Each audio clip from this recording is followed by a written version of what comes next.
നമസ്കാരം, ജിതേഷാണ്. എന്താ എല്ലാവർക്കും സുഖല്ലേ? തൃശ്ശൂർ നമ്മുടെ സിറ്റി ചാനലിലേക്ക് എല്ലാവർക്കും സ്വാഗതം കേട്ടോ.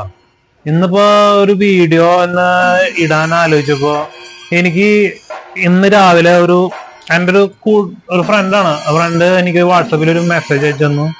ഞാൻ അന്ന് തൃപ്രയാർ അമ്പലത്തിൽ പോയിണ്ടായിരുന്നടാ. അവിടെ മീനൂട്ടിന്റെ അവിടുത്തെ മീനുകളെ കാണണം, ഭയങ്കര ഇതാണ്, എന്ത് വലുപ്പമുള്ള മീനുകളാണെന്നൊക്കെ പറഞ്ഞിട്ട് അയച്ചിട്ടുണ്ടായിരുന്നു. അപ്പോ എനിക്ക് ആ വീഡിയോയുടെ ഉദാഹരണത്തിൽ നിങ്ങൾ കാണുന്നു. പക്ഷെ വലിയ മീനുകളായിരുന്നു, വണ്ടം മീനുകള്. ഞാൻ ചില ടൈമിൽ പോകുമ്പോ അങ്ങനത്തെ മീനുകൾ കാണാനുള്ളു. ഇപ്പൊ ഭയങ്കര വലിയ മീനുകൾ അവിടെ ഉണ്ടെന്നാണ് പറയുന്നത് ഈ ടൈമില്. അപ്പൊ ഇങ്ങനെ എന്താ ചോദിച്ചപ്പോ പറഞ്ഞ ഇതിപ്പോ കർക്കിടക മാസല്ല, ഇനിയിപ്പോ നാലമ്പലമൊക്കെ തുടങ്ങാൻ പോവല്ലേ. അപ്പൊ അതിന്റെ ഒരു ശക്തി കാണിക്കുന്ന നമുക്കൊന്ന് പറയുന്നുണ്ട്. നമുക്കറിയില്ല എന്തോരം ഇതുണ്ടെന്ന് അറിയില്ല. അപ്പൊ രാമന്റെ ചൈതന്യം കൂടുതലുള്ള ടൈമല്ല വരാൻ പോകുന്നത്. അപ്പൊ അതിന് മുന്നേ ഇങ്ങനെ നല്ല വലിയ മത്സ്യങ്ങളൊക്കെ കാണുന്നുണ്ടെന്നൊക്കെ പറഞ്ഞു.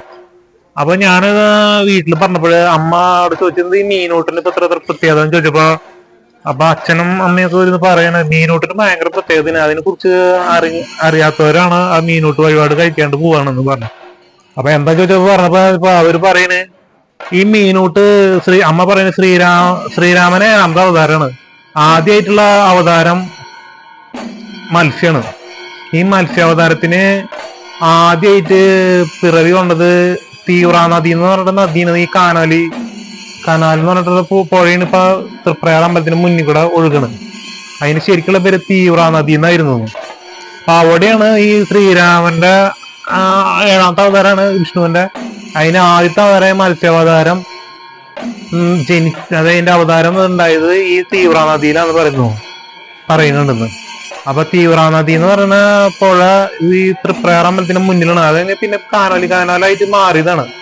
അപ്പൊ പിന്നെന്ന് വെച്ച് കഴിഞ്ഞാൽ ഇതിന് പറയുന്നത് വെച്ചിട്ടുണ്ടെങ്കിൽ അമ്മ പറഞ്ഞു വെച്ച് കഴിഞ്ഞാൽ ഇത് ഈ പുഴയ്ക്ക് പ്രാധാന്യം ഉണ്ട്. അവിടെ എപ്പോഴും ഈ മത്സ്യം ഉണ്ടാവുന്നു പറയുന്ന ഒരു ഐതിഹ്യം ഉണ്ടെന്ന്. അപ്പൊ നമ്മള് എപ്പോ പോയാലും തൃപ്രയാർ അമ്പലത്തിൽ മീനൂട്ട് കഴിക്കണം. മീനൂട്ട് കഴിക്കാൻ ഭഗവാന് ഭക്ഷണം കൊടുക്കണത്. ഭഗവാൻ അവിടെ ഉണ്ട്. ഭഗവാന് ഭക്ഷണം കൊടുത്തിട്ടാണ് നമ്മൾ അമ്പലത്തിൽ കയറേണ്ടത്. അപ്പൊ മീനൂട്ട് കഴിക്കുമ്പോ ഭഗവാൻ വന്നിട്ട് ആ ഭക്ഷണം കഴിച്ചിട്ട് സംതൃപ്തിയാവുന്നു എന്നാണ് പറയുന്നത്.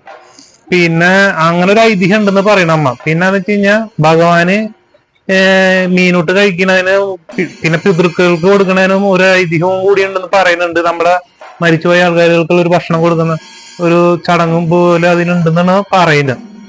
പക്ഷെ എനിക്ക് തോന്നുന്നത് ശ്രീരാമസ്വാമിയുടെ അവതാരത്തിന്റെ മത്സ്യാവതാരത്തിന്റെ ഒരു പ്രാധാന്യം അതിൽ കൂടുതലുണ്ടെന്നൊരു സംശയമുണ്ട്. എന്ന് വെച്ച് കഴിഞ്ഞാൽ അവിടെ എപ്പോ പോയാലും മത്സ്യത്തിന് എപ്പോ നോക്കിയാലും അവിടെ മീനുണ്ട്. അത് അവിടെ എപ്പോ നോക്കിയാലും നമ്മളെ എപ്പോ പോയാലും അവിടെ ഇഷ്ടംമാതിരി മീനുണ്ടാവും. അത് ചെറിയ ടൈപ്പ് മീനുണ്ടാവും, വലിയ വലിയ ടൈപ്പ് ഉണ്ട്. എപ്പോഴും മീനിന്റെ സാന്നിധ്യം ഉണ്ട് അവിടെ. നിങ്ങൾ ഇനി പോകുമ്പോ ശ്രദ്ധിച്ചിട്ടുണ്ടോന്ന് അറിയില്ല. ഇപ്പൊ തൃശ്ശൂരുള്ളവരൊക്കെ ഒരു ശ്രദ്ധിച്ചിട്ട് അമ്പലത്തിൽ പോയി കണ്ടിട്ടുണ്ടാവും. പക്ഷെ പുറമക്കാർ വരാണെങ്കിൽ എപ്പോഴും മീനൂട്ട് കഴിക്കാനൊന്നും നോക്കാം. അപ്പൊ അവിടെ ഒരു ആംബിയൻസും കാണുമ്പോ നമുക്ക് മനസ്സിലാവുന്ന ഒരു ഭയങ്കര ശക്തിയുള്ളതാണ്.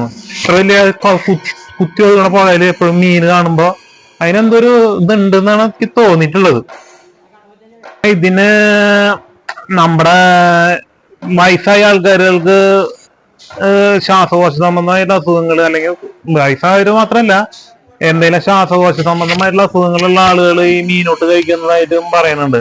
അത് കഴിച്ചിട്ട് അതിന് നല്ല അനുഭവങ്ങൾ ഉണ്ടായ ആൾക്കാരുകളും പറയുന്നുണ്ട്. അതായത് ഈ മീനോട്ട് ശ്വാസകോശ സംബന്ധമായുള്ള അസുഖങ്ങൾ മാറാൻ വേണ്ടിയിട്ട് മീനോട്ട് വഴിപാട് കഴിക്കണം. അതുകൊണ്ട് മീനോട്ട് വഴിപാട് ശ്വാസകോശ സംബന്ധമായിട്ടുള്ള അല്ല, ദൈവാനുഗ്രഹമുള്ള ഇപ്പൊ നമുക്ക് എന്താ വിചാരിച്ചത് ചെയ്ത് ചിലപ്പോ എന്തായാലും എല്ലാതും ഫലിക്കുന്നുണ്ടാവും. പിന്നെ ശ്വാസകോശ സംബന്ധമായിട്ടുള്ള അസുഖങ്ങൾക്ക് ഇത് കൂടുതൽ ആൾക്കാർ ഈ മീനൂട്ട് വഴിപാട് കഴിക്കുന്നതായിട്ട് അവിടെ പറയുന്നത് കേട്ടിട്ടുണ്ട്. അത് നമുക്കറിയില്ല. ഞാൻ അങ്ങനെ എന്തെങ്കിലും ഉണ്ടെങ്കിൽ നിങ്ങളൊന്ന് കമന്റ് ചെയ്യണം, നിങ്ങളുടെ അങ്ങനെ പല അനുഭവങ്ങളുണ്ടെങ്കിൽ.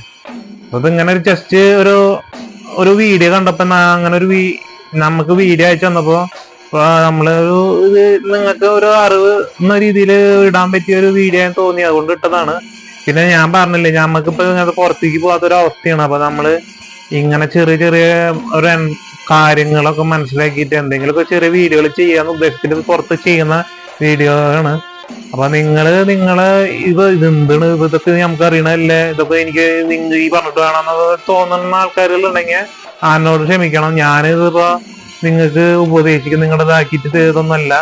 ഞാനൊരു ജസ്റ്റ് ഞാൻ പറഞ്ഞില്ലേ ഒരു ജസ്റ്റ് ഒരു വീഡിയോ അങ്ങനെ ഇടാൻ വേണ്ടിയിട്ട്, പിന്നെ ഞാൻ നിങ്ങളതിലുള്ള ഒരു കണക്ഷൻസ് നിലനിർത്തുന്നതിന് വേണ്ടിയിട്ട് ഉണ്ടാക്കിയ ഒരു ചാനലാണ്. പിന്നെ ഞാൻ പറഞ്ഞ മാതിരി എന്റെ കാര്യങ്ങളും ഇതൊക്കെ നന്നായിട്ട് റിക്കവർ ആയി വരുമ്പോ നിങ്ങൾ ഉദ്ദേശിക്കുന്ന തരത്തിലുള്ള എങ്ങനത്തെ വീഡിയോ ആണോ ആ വീഡിയോ ഞാൻ ചെയ്യാൻ എന്തായാലും ശ്രമിക്കും. പിന്നെ തൃപ്രയാർ അമ്പലം ഇപ്പൊ ഈ കർക്കിടക മാസം പിന്നെ നാലമ്പല തീർത്ഥാടനം ആരംഭിക്കുകയാണ്. നിങ്ങൾക്ക് പറ്റുമെങ്കിൽ നാലമ്പല ദർശനമൊക്കെ നടത്താം. നാലമ്പല ദർശനം നടത്തുമ്പോ ഈ അമ്പലത്തില് ഈ മീനൂട്ടിന് പുറമെ ഒരു വെടിവഴിപാട് എന്ന് പറഞ്ഞിട്ടുള്ള ഒരു ചടങ്ങ് ഉണ്ട്. ആ വെടിവഴിപാട് ഹനുമാൻ സ്വാമിക്കുള്ളതാണ്.